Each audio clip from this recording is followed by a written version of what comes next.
Hi, you guys. Masha, Elijah, it's so good to have Oh, you with us. Hey. So friends, those of you that are watching this video, I want to welcome you and introduce you to two dear friends of ours, Masha and Elijah, who are coming to us from Mykolaiv, Ukraine. You guys, thank you so much for joining us and sharing a bit of your story with us. thank you. Yeah, it's very pleasant for us to. Good. And we may hear their little boy David joining us here and there. He's watching it on cue right there. This is David. Hi, honey. Welcome. Hi. So just to give those of you that don't know who Elijah and Masha are, we met them in August when our team was in Ukraine, bringing water filters, water for all, Vivo Blue water filters, building relationships, sharing stories with the world about what we saw and the people we fell in love with and now call friends and family with the world, because we really believe that we cannot stop the bombs from falling right now in Ukraine, but there is a lot we can do together. And what we're doing together here today is I asked Masha and Elijah to share a little bit. We get to see around the world stories from Ukraine on the news, but very rarely do we get to just talk to everyday people about what is happening. So we're just gonna have a conversation with these two dear friends of ours, and imagine what we talked about is, I know right where they're sitting in their kitchen because they hosted us in their home. So imagine that we're all in Mykolaiv, Ukraine, with Masha and Elijah just sitting around their cozy table in their beautiful, very cozy home, talking about who they are, what they're doing, and what is happening in the midst of their everyday lives right now in Ukraine.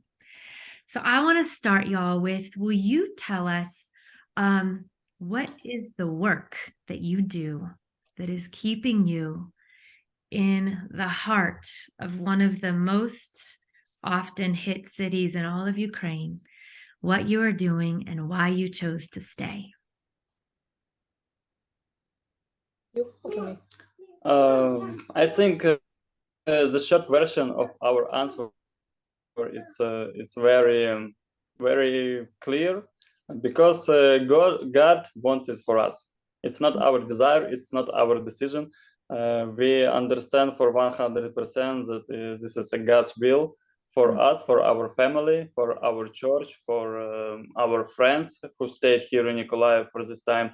So we have no even other options, like what we need to do, or to leave Mykolaiv for Ukraine or not to leave, because we understand it so clearly, and we don't think even about it, every day or every week or every month. We just have an answer from God, and we understand that, okay, if you want, we stayed here and we continue to do whatever you want for us.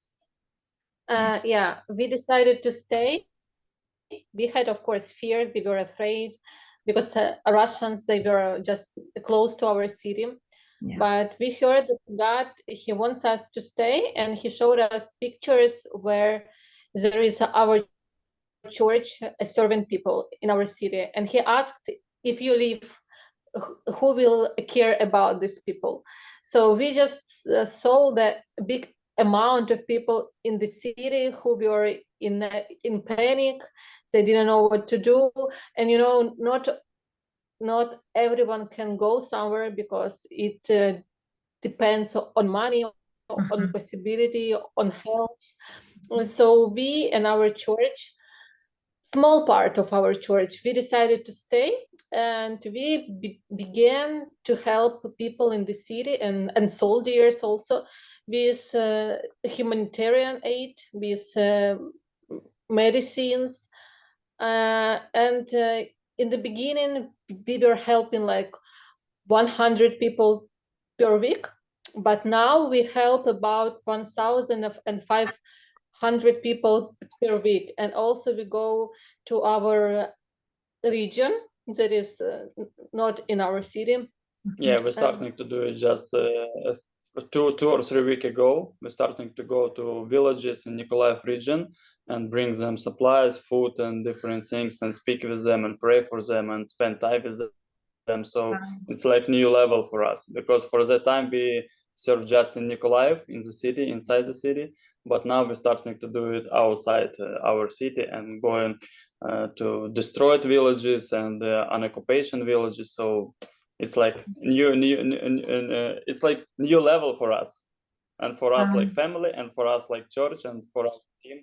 Yeah, so praise God. Yes, so we grow every day the church as a humanitarian center, because organizations, they see that we are doing our job honest, and they give us more and more and more, so we can serve more and more people in our city. And our mayor, he said once that churches from Mykolaiv, they feed people here. So yeah, we are a part of this.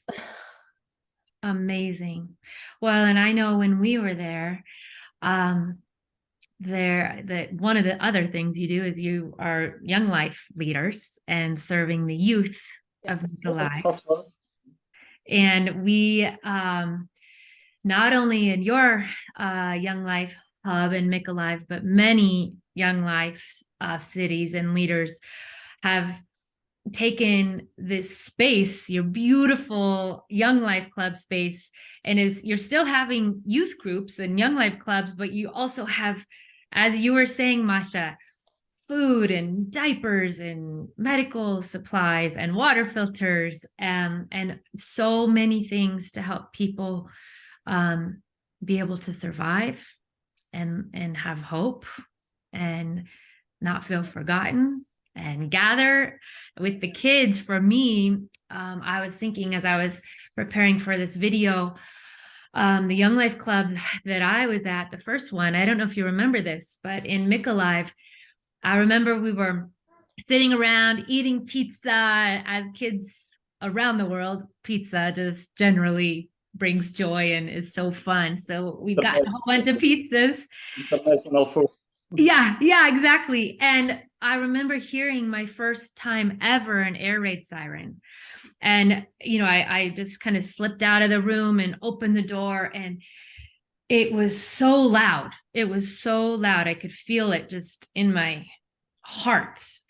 And it brought goosebumps to my skin and tears to my eyes, because I just was so struck by the intensity of it. And I went back, and the kids didn't even stop eating their pizza because they're just so used to these air raid sirens. And I think it was that night when we were lying in bed. Again, Masha and Elijah hosted our team of 4. Thank you guys. It was so wonderful. And I remember that was the first time ever being awakened I was in a dead sleep, and all of our whole team was just awakened by the impact and the sound of 2 bombs, one after the other. And I just remember my heart was racing, and it wasn't even as close as many of the bombs have been to your house. I think it was 7 kilometers away, which to me seemed close, but I know your van, your family car, was hit by shrapnel before we got there. I mean, you've been in the middle of the impact zone for since the beginning of this, and experiencing that in your home, and then watching you guys and talking to you about your choice to stay, and kind of how you said, Elijah, for you, not even thinking, you don't even reconsider that choice. You just know, at least at this point, until you feel in your heart God direct you somewhere else, I know you are choosing to stay. And I know it's not an easy choice, because for those of you that can't see, Masha is pregnant. She's expecting her second baby at the end of December. And for you, Masha, I know from talking with you, your mama's heart was trembling a little bit about staying and raising, having a baby and raising your your two precious babies in the middle of a war zone. And I know you prayed about it a lot. You talked with people, you talked with your husband, and got some dreams of confirmation to stay. And I think that's amazing. And I learn from you guys every day when I talk with you.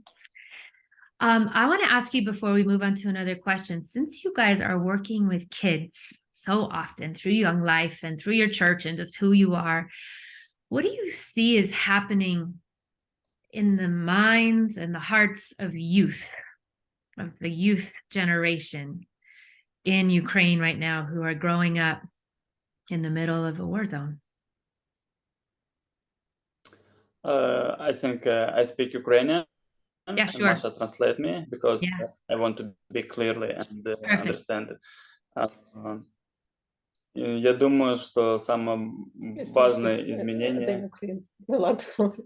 Я думаю, что самое важное изменение... Не, скажи мне, что... Я думаю, что самое важное изменение – это их открытость и простота во взаимоотношениях. He said that one of the big changes that they have now, teenagers became more open and simple. Interesting. Их отношение к жизни стало более простым, их отношение к другим людям. The way they relate to life and to other people became more simple. They became more open. Да, и из-за того, что много нужд и много стрессов, проблем, вызовов, наверное, их сердца более открыты каким-то простым вещам, как общение, дружба, поддержка, молитва. So because of the big amount of stress and some needs, now they cherish more just friendship, like friends, family, people around. Yeah. И даже просто проводить вместе время для них это сейчас ценность. Просто быть вместе, играть в игры, общаться, смотреть какие-то фильмы, кушать вместе. Уже даже эти мелочи для них это что-то ценное, что-то особенное. So now when they come to clubs, they very appreciate just time being together, eating together, like watching films together and just spend time together. Yeah. Yeah, so they don't need a show, they don't need something extra, just regular things, but it's very, very important for them now. Yeah. Wow. That's very, thank you for that. Do you have anything to add, Masha? Anything else? No, I don't spend so much time with the teenagers. Yeah. So it's more like Ilya said, he said everything he wanted to. Yeah, and for now we have two big teams. One of them in Mykolaiv city, and they do a really great job in Young Life ministry with teenagers and spend time, I think 3 or 4 times in a week. They spend time together and make different meetings.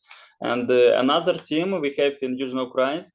It's a small city in Mykolaiv region. And we're starting just in September a new club here, and we have a great, a big communion for that moment here, and it's so awesome because we understand it's just 2 months. It's but it's already more than 40, I think more than 40 teenagers come to the club room and spend time together and speak with one another, and they already want to go to the winter camp because we already starting to speak with them about it. So it's awesome, you know, like but we don't make something extra, just regular things. Just spend time together, just speak with one another, and maybe to build some relationships. And it's not about program, it's not about you know, like club meetings or something extra. Of course we have it, we have a great time when we spend time together in our club time for like Friday clubs, but no, it's not main point, you know, like what we do. Yeah. That's amazing. I remember being with you, and Elijah's brother Nick was part of our team in August, and he's an amazing photographer and videographer. And I remember hearing you guys talk about this pinpoint in your heart and on the map to go be with kids in that area, because you just want to be able to encourage kids and bring hope in the middle of war. And I think I love watching how you guys are every day living out your faith, your deep hearts of love for everyone, especially kids. I know you have this special heart for kids, and it really is inspiring. So thank you for the work you're doing. What would you say, each of you, Masha and Elijah, what would you say gives you hope each day, especially on the really hard days? I know you said that now sometimes there are 3, 4, or 5 days between bomb or missile strikes in Mykolaiv. When we were there, I know the month before, it was every night, like sometimes up to 10 strikes every night, and it was very traumatic and difficult. It's been a little better as of late, I think. Still hard, but a little better. Is that right? This week and last week became more quiet, but before we had few weeks just crazy. We had bombs like every day, many, and the house we live in, we had bombs attack all around. The closest was about 30 meters to our house. We felt like our house just like shook, you know. It was very, very close. And we hear a lot. Go ahead, Elijah. We hear a loud explosion, yeah, and it's maybe you know, it's like a Iranian drone. Yes. From Iran, yeah, Yes. and it just fly. It flew over our house, and we hear it. Yeah. It's maybe 4 or 5 seconds, you know, like, and we in shock because we understand that something is flying, and in the next moment it's just a big explosion, and it's the house just on the other side of our street, and we hear these explosions and how small pieces of bricks and concrete just fall down to the ground, and we are like in shock because it's really close to us. Yeah, and, I think you saw that building when you go out, like from our yard. Yes. The big total building. Yes. Instantly, yes. This that drone hit that building. So it was the closest one. So that's for everyone. He hit. Go ahead, Elijah. On the second floor of this, and right now it's a big hole inside the building, and you know, like every day we walk there many times, and every time we see it, and it's like for us it's like a monument, you know, like this aggression, this Russian aggression, this Russian war for us, because we see it every day. And for now we don't need to find the place of bomb attack, because it's almost everything, even in the center of the city. After that attack, we have two more rocket explosions, and one of them, it's just maybe 30-40 meters from us. It's another house, and this house is totally destroyed, and even one man is died there, and another rocket puts in maybe 100 meters from us. On the it's like park and main square of our main square of our city, when David plays every day. It's the closest square for our house, and he played there every day, and the rocket puts just in the center, in the middle of that square, and it's the center of the city. It's no, you know, like any militarist objects or any infrastructure. It's just culture center. It's just some monuments, some cafes, coffee shops, restaurants. So, and it's all very close to our house, you know, like just 100 meters, 30 meters, 50 meters. Yeah. Yeah, and the last tours and maybe 3 weeks, it's very hard for us because it's very closed, and Yes. sometimes we think about, come on, maybe stop, please. Right. Yeah, but and even my car, my another car, my Your private other car, car. because that car that used, Yeah. my white van, it's like Yeah. our church van, and that we close to church. yeah, and I have my own car, and Yeah. when this drone is explosion in a building near our house, this small piece of bricks and concrete put on my car, On your car. and my some of my glass is broken, and in my car I have some spots on my car, you know, like on the roof and on the front part. So yeah, and in the morning when I go outside our yard, I just see my car and oh, come on. No. Wow. Yeah, but Oh my gosh. no something. Yeah. Yeah. Okay, so But back to your question. yes, in the What midst of gives us all of hope? that, yes, Masha. So a house right across the street from you, or a structure right across the street, the park where your son plays, you know, your car being totaled, living in, you know, hearing a drone fly over your house, you know, what steadies your heart and gives you hope as you're living in that day by day?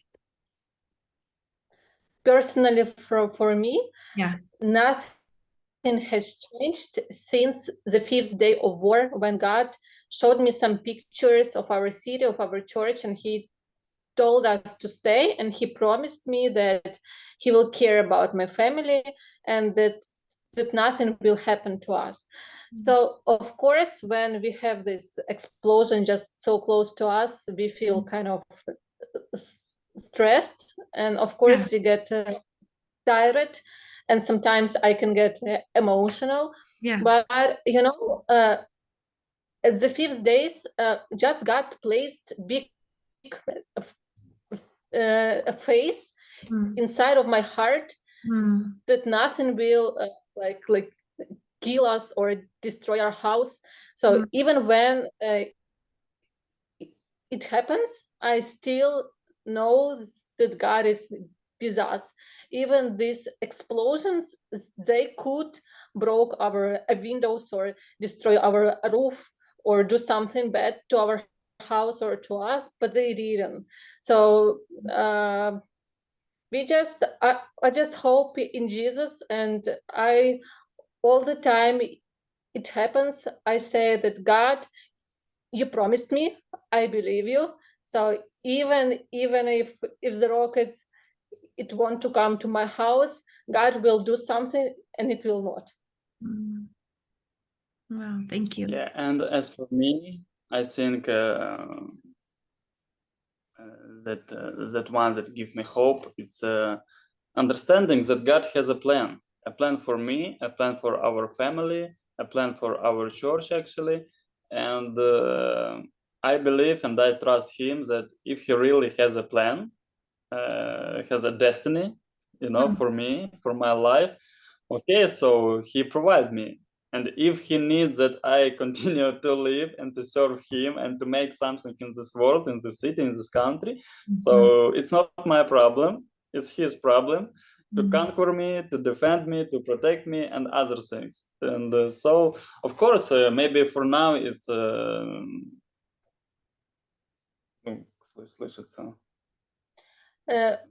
maybe you can hear it and, yeah, maybe, and think that we are kind of crazy. So we are like crazy or like fanatic Christianity or something else. No, we are just regular family, and we have a lot of our private dreams.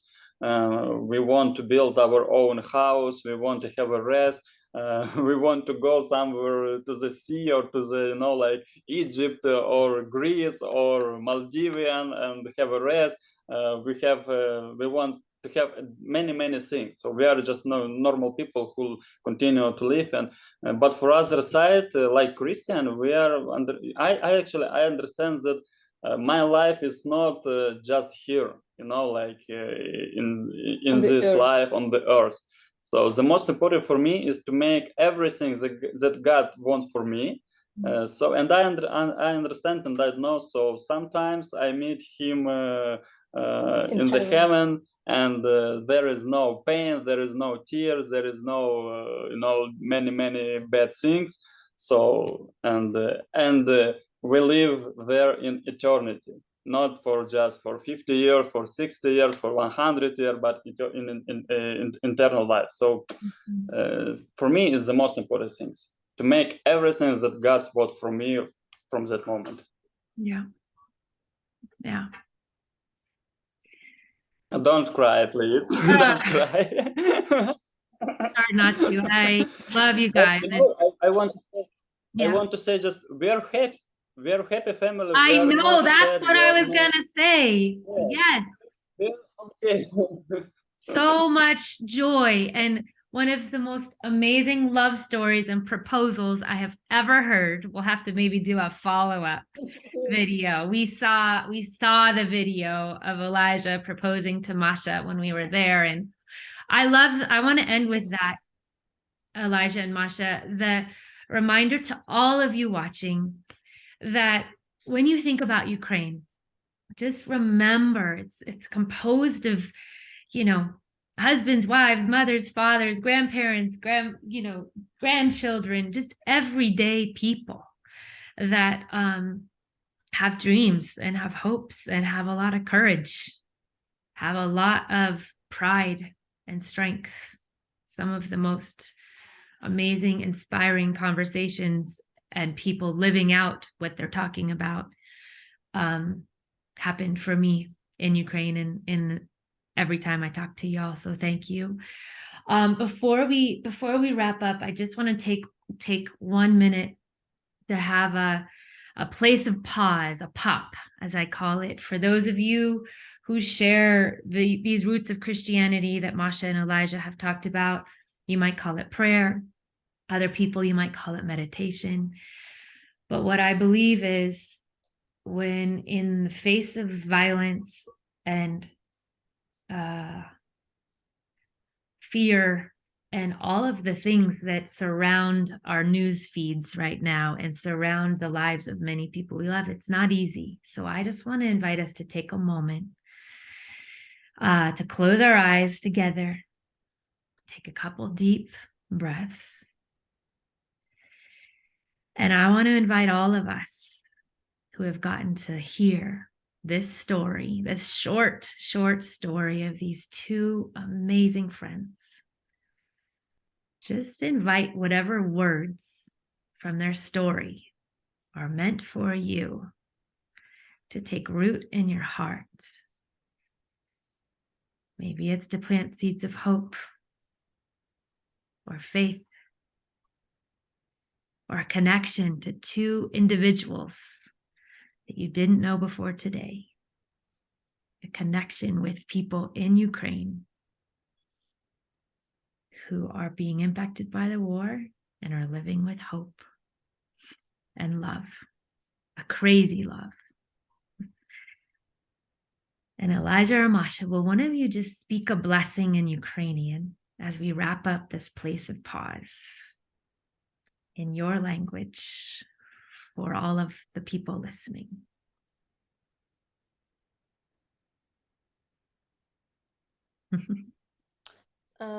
Я хочу подякувати всім, хто взагалі за нас молиться і підтримує Україну. І ми розуміємо, що у вас є своє життя, є свої справи, але насправді це дуже важливо. І та допомога, яка йде просто звідусіль, вона годує людей, вона допомагає людям, допомагає нам. І ми, як християни, ми тут робимо все, що ми можемо. І ми знаємо, що ця війна, вона скоро прийде до свого завершення, і ми в це віримо, ми про це просимо Бога, і ми сподіваємось, ми просто віримо та молимося, щоб Бог також благословив і ваші сім'ї, і щоб у вас в сім'ях, і там, де ви живете, був просто мир, спокій, і нехай Бог вас благословить.